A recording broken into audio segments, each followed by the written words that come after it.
Yo, what's up? Bob here. I thought I would come on today and do a vinyl finds video. I'm long overdue and my records are starting to pile up here.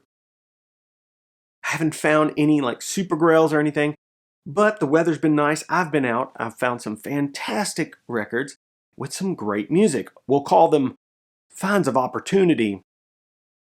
So without further ado, let's get started. I walked into Half Price Books and I was going through the bins when I noticed Miles Davis looking at me. Yeah, picked this up for 15 bucks. Miles Davis in Europe. This is a Columbia 2i. It's a mono. Let me correct that for you. Yep. This is the period with George Coleman on sax, Herbie on piano, Tony on drums, Ron Carter on bass. It's a fantastic record. Clean copy for 15 bucks. It was a no-brainer. Picked it up. Right behind it was this one. Miles Davis, Jazz on the Screen, original soundtrack from the famous French films Art Blakey and the Jazz Messengers on Fontana. That's a blue label here. Now, we all know this record. There's been plenty of reissues lately. Elevator to the Scaffold is the movie, right? Now, you might also have this. This is Miles Davis Jazz track. This is what they call the wet version. Mine is a 6i Columbia. This is the wet version. This is the dry version. I believe most of the reissues are the dry version. The wet version has some added reverb, and the dry version isn't really that dry. It has natural reverb. They just didn't add any reverb. This probably sounds a bit better than the wet version just because it's more direct and you're getting more of the fundamental. The band doesn't seem so far away. It's very nice. If you see the dry version or pick up the reissue, definitely snag it. This was also $15. Nice and clean. Love this cover. I was down at the comic book shop when I saw this piece of cheap heat. Keith Jarrett, the Clune Concerts. I don't know how to say it. Clone? I don't know. I'm just guessing. It's German, I would imagine. Got Keith here, piano virtuoso, solo. I like to just crank up the stereo. I'll put this on and go about my business. Every once in a while, I hear it. I'm thinking, man, Keith is in there shredding. This is a double album. It's on ECM, and it's pretty fantastic. For 5 to 10 bucks, you really can't go wrong. This one is super clean. Definitely true definition of cheap heat. I was down at Better Days Records here in Louisville, Kentucky. They had this on the wall. Along came John Patton. Blue Note on Liberty has that classic Blue Note cover, as you can see. Blue Note label. This is not a first or anything. This is Liberty Pressing, but I didn't have this particular title and I wanted to check it out. Why? Because Grant Green is on guitar. You have Fred Jackson and Harold Vick on tenor sax. Ben Dixon on drums. Pretty decent lineup, but overall it is just organ jazz, bluesy organ jazz. But I wanted to hear what Grant had to say on this. It's pretty decent. Nice clean copy. Not a bad price. Better Days, always good for a little heat. Yes. Now let's get into some of the serious stuff.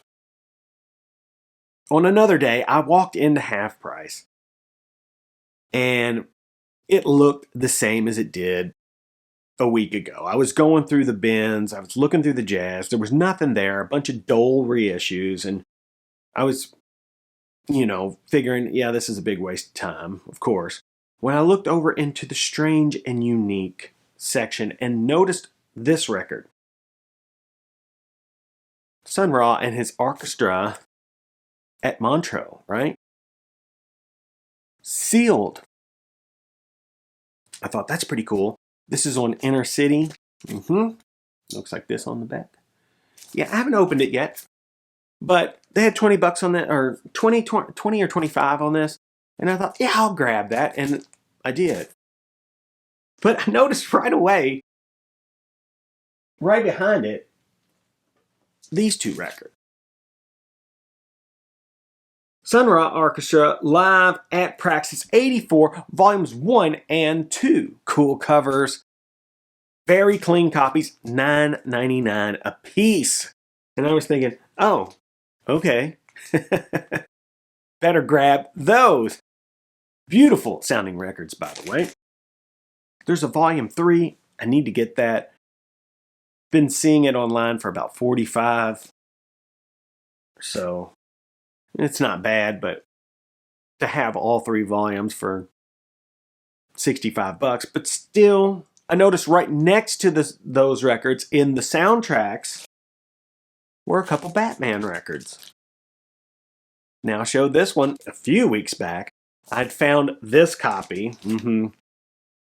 The cover on this is pretty trash. It's bent up in the middle, but the vinyl was clean, so I grabbed it. It was 15 bucks. This one was $6.99. Super clean, 66 on Tifton. Yeah, Dave hipped me to this in a video he made that Sun Ra did most of the keys and arranging on this record. So it is a kind of low-key Sun Ra album.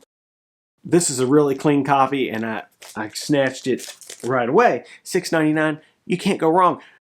I'm seeing these records and I'm thinking, who sold these records? Where'd they come from?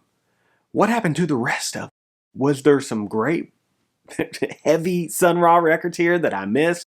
All these things are going through my mind. Look down again, there's another one. It's After the End of the World. Sun Ra and his Intergalactic Research Orchestra live at the Berlin festivals. Yeah, crazy cover, pretty neat. This one is on MPS. Yes, looks like this. $9.99. This is just, it's ramping up. It's ramping up. I'm picking up all these records. I have them in my arms. I'm having a mild panic attack. That's when I see this one. The Heliocentric Worlds of Sun Ra, Volume 2, on ESP disc 1017. This is very, very clean copy of the record. $9.99. I'm freaking out. I'm like, what's going on here? Who's selling these Sun Ra records? I need to get out of here. I need to grab these records and split. Next. What was behind that one? Another Sun Ra record. ESP disc 1045. Nothing Is.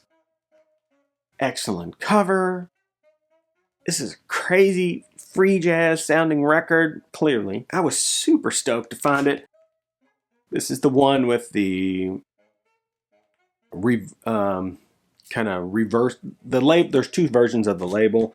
The colors are reversed. You know, Sun Ra is mostly black on the other label, and the background's kind of white. On this one, he's mostly white, and the background's black. Inverted, if you will. $9.99. I'm freaking out. I'm like, oh, super clean Sun Ra records. I'm in a honey hole right now. I'm finding the good stuff. This is not very often that this happens. I'm praying for, something early, on El Saturn or something. I'm seeing ESP discs, so I'm thinking, come on, Pharoah Sanders.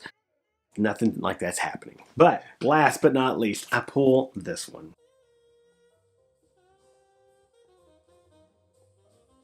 The Sun Ra Orchestra meets Salah Ragab, I don't know, in Egypt, plus the Cairo Jazz Band, right? And as soon as I saw it, I thought, that's an epic looking cover. It's fantastic looking.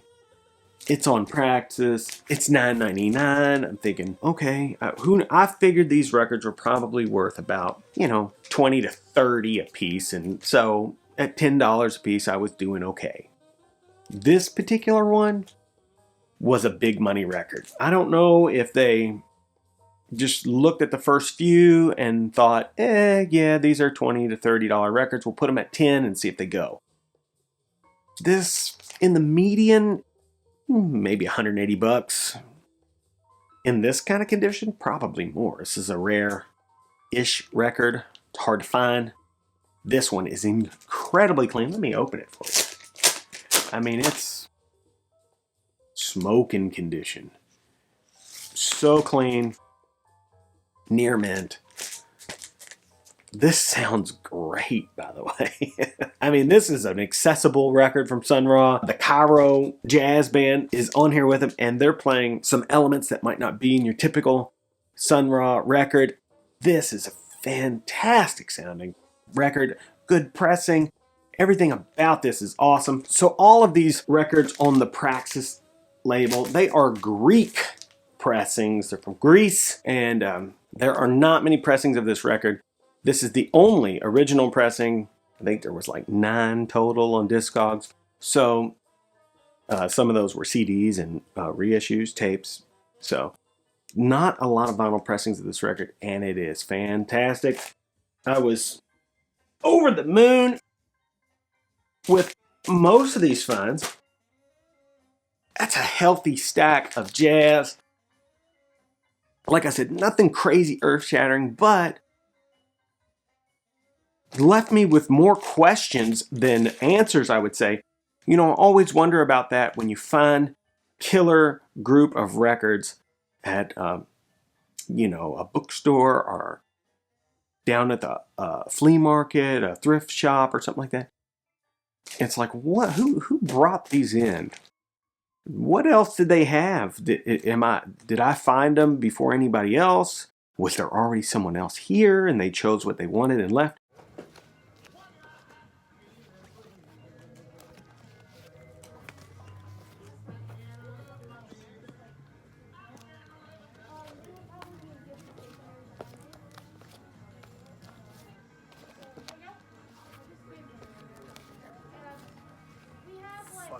I don't know. Maybe somebody passed away and that was some of their collection. I can't be sure, but I was happy to find them, and they found a good home here. So, yeah. So anyway, those were my finds, and I don't know. Hope you enjoyed that to some degree. Until we meet again. That's right, folks. Bob out.